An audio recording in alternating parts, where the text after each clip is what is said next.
Динозаврлар жер бетінде 160 миллион жыл бойы үстемдік етті. Олардың көлеңкесінде оларға ұқсамайтын жануарларды өмір сүрді. Үстері жүнмен қапталған. Қазіргі жануарлардың арғы тегі сүтқоректілер. Оларға бұндай алыптардың арасында өмір сүру оңай болған жоқ. Бірақ сүтқоректілердің дәуірі алыс емес еді. Арада миллиондаған жылдар өтіп, белсенді жанар таулар атмосфераны улай бастады.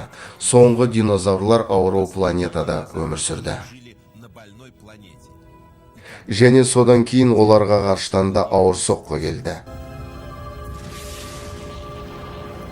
Диаметрі 10 километр болатын астероид. Бұл алып кесірткелердің дәуіріне толықтай нүкте қойды.